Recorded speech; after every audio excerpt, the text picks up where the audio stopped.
বিসমিল্লাহির রহমানির রহিম। আসসালামু আলাইকুম।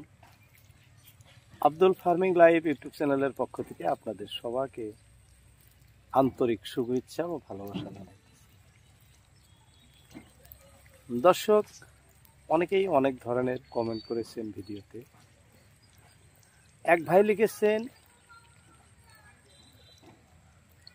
না 100 হাঁস পাললে লাভ লস কি ধরনের হইতে পারে সেটা সঠিকভাবে জানাবেন। আমি আগেও একটি ভিডিও দিছিলাম 100 হাঁস পাললে কি পরিমাণ লাভ লস হয়।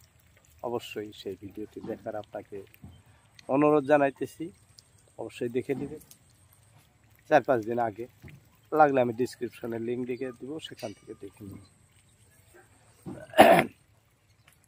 দর্শক, আজকে ভিডিওতে আসার উদ্দেশ্য কমেন্টে রিপ্লাই নয়। আপনারা ঠান্ডার মৌসুম, অনেকেই জানতে চাইছেন, কাকা আপনি হাঁসের ডিমগুলো কিভাবে উষুম দেন, অর্থাৎ হাঁস দিয়ে ফুটাই আমি ডিম, ইনকিউবেটর মেশিনে দিই না। যেহেতু আমার বাড়িতে ইনকিউবেটর মেশিন আছে, তথাপি আমি মেশিনে ডিম দিই না, কারণ চীন হাঁসের ডিম মেশিনে ভালো রেজাল্ট আসে না। সত্যি কথা বলতেছি, আপনার হাঁস দিয়ে ফুটাইলে সবচেয়ে ভালো রেজাল্ট। 25টা 26টা বা সব বড় সাইজের হাঁস হলে 27টা ডিম দেওয়া যায়। ভালো মানে বাসাটা খুব সুন্দর করে বানাইতে হয়। আপনি গরমের সিজনে যে কোনো ভাবেই মানে বাচ্চা আসার সম্ভাবনা হয়, কিন্তু ঠান্ডার দিনে তেমন নয়। আপনার 20টা ডিম দিয়ে রাখছেন একটা হাঁসের নিচে, দেখা গেছে যে ওইখান থেকে 10টা ফুটছে বা 11টা ফুটছে বা 12টা বা 13টা আসলো, 7টাই মারে, আপনার বহুত লস হয়ে যায়। লস হওয়ার সম্ভাবনাটা বাইরে যায়। কারণ চীন হাঁসের ডিম যদি মাত্রা হাঁস আপনার হাঁসের সঙ্গে 5টায় একটা বা 6টায় একটা বা 7টায় একটাও থাকে, তথাপি কিন্তু কোনো ডিম আপনার মিক্স হবে না। হয়তো শতকরা হিসাবে 15টা বা 12টা বা 13টা হাঁস দিয়ে যদি ফুটান এরকম মিক্স হবে, বাকি ডিম কিন্তু ফুটবো। তাই কিভাবে আমি নিজে বাসা তৈরি করে দিই চীন হাঁসের, আর কিভাবে আমার ভালো রেজাল্ট আসে, সেটাই আজকে আপনাদেরকে দেখাবো। চলুন, আমি কিভাবে বাসা তৈরি করছি সেটা আপনাদেরকে আমি সরাসরি দেখাইতেছি, এবং বিষয়বস্তু কি দিয়ে বাসাটা মানে তৈরি করলাম সেটাও আপনাদেরকে বলে দিব। দর্শক, আমার মতে করলে আপনাদের ঠান্ডা হোক চাই গরম দিন হোক, হয়তো 27টা বা 26টা ডিম দিচ্ছেন, ওর মধ্যে 2টা মিক্স হতে পারে, বাকি কয়টা ভালো ডিম হলে, ফাটল ডিম হলে অবশ্যই বাচ্চা আসবে।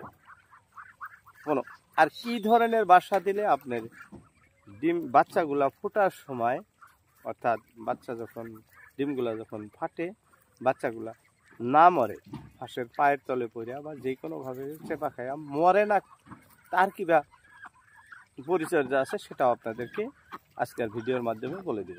দর্শক, চলুন আমি সেই হাঁসের বাসা আপনাদেরকে দেখাইতেছি।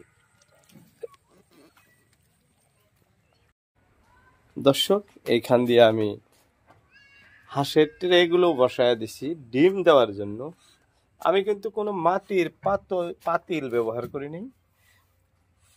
আর যে আমের যে ক্রেটগুলো আছে সেই ক্রেট অর্থাৎ ট্রে বসায় দিছি। ক্রেটগুলা যদিও ওয়েট আছে ওরকম বেশি নয়, এগুলো হাঁসের কিন্তু রাগ বেশি। দেখছেন কিরকম করে আসে, দেখছেন মাত্র 3 দিন হয় বসার, উষুম বসার অর্থাৎ কুচে বসার 3 দিন মাত্র হয়েছে, তাতে কি রাগ হয়ে গেছে। এরকম যখন কুচে বসে তখন নির্জন জায়গায় দিবেন আপনারাই। 1 নম্বরে কোনো বাচ্চা যাতে ওই ঘরে আপ ডাউন না করে, তাহলে কিন্তু মানে খুব জোরে ঠোকর মারবো, এটাই মেন ভয়। যাই হোক, আমি ডিমগুলো আপনাদের দেখাইতেছি, ধরা যায় না দেখে। যাই হোক, উঠাইয়া দিলাম। এই যে দেখেন বাসা, এইখানে আমি 22টা ডিম দিচ্ছি, বেশি না, 22টা। যাই হোক, এটা দেখেন থার্মোকল, এই যে বিছনায় যে বিছাই আমরা পঞ্চগুলা, এটা এই সাইড দিয়ে দিচ্ছি। চতুর সাইডে আছে এই যে এরকম, এই যে এরকম। এদিকে একটা ইট দিয়ে দিছি, কারণ বেশি লম্বা হয়, যার জন্য একটা ইট দিয়ে দিছি। আর এই থার্মোকলটা নিচেও আছে, এই যে ডিমের নিচে পরিষ্কারভাবে দেখাচ্ছি থার্মোকলের পিস আছে, কারণ থার্মোকলটা ঠান্ডার দিনে খুব গরম থাকে। এটা না দিয়ে যদি আপনি কোনো জাবা বা খের বা অন্য কাঠের ভুসি দেন, অবশ্য গরম হব, কিন্তু পর্যাপ্ত পরিমাণ গরম থাকবো না। সেখান থেকেও বাচ্চা আসবো ঠান্ডার দিনে, কিন্তু বাচ্চা আপনার কম আসবো, কারণ ডিমগুলায় বেশি ডিম এক সমানে তা পাবো না, কিছুগুলা বেশি পাবো, কিছুগুলা কম পাবো। যার জন্য এমনভাবে দিবেন, বাসাটা এই যে গোল করে দেওয়া হয়, হাঁসটা বসলে যাতে পুরা এরকম ঢাইকে থাকে।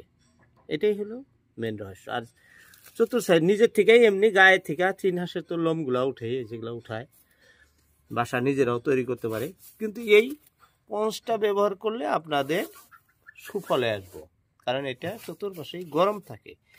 এখানে বসা দিবেন, হাঁসটা মিনিমাম মাঝখানে মিডিলে বসে থাকবো, আপনার দেখবেন ডিমে কোনো ঠান্ডা ভাব আসবো না, সবগুলা ডিমই গরম থাকবো।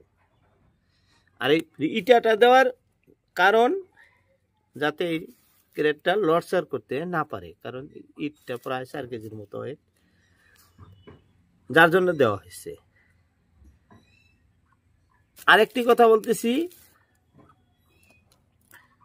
ডিমগুলা 1 সপ্তাহ যাওয়ার পরে এরকম করে ধরে আপনি আন্দারে ধরবেন, লাইট টর্চের প্রহরে দেখবেন। আমি দেখাই দিব আপনাদের কিভাবে চেক দিবেন। আপনারা চেক দিলে কোনটা মানে আপনার ফাটল ডিম বাচ্চা আসছে, কোনটা আসে নাই, সেগুলোর দিশা পাওয়া যায়।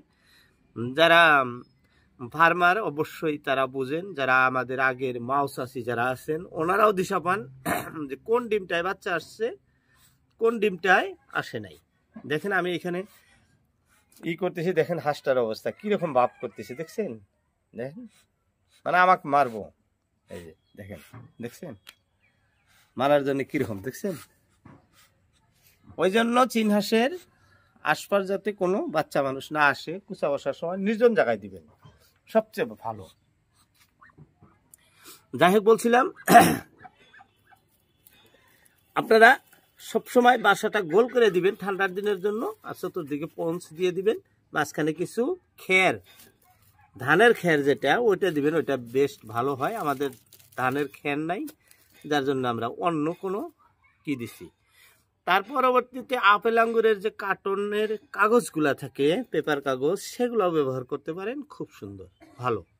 কিন্তু পঞ্চটা দেওয়ার মানে বেশি প্রয়োজন, এটা দিবেনই ঠান্ডার দিনে, গরমের দিনে আপনি না দিলেন নাই, প্রয়োজন হয় না, কিন্তু ঠান্ডার দিনে দিয়ে দিবেন। যাই হোক, আজকের মতো বলার এতটুকু ছিল।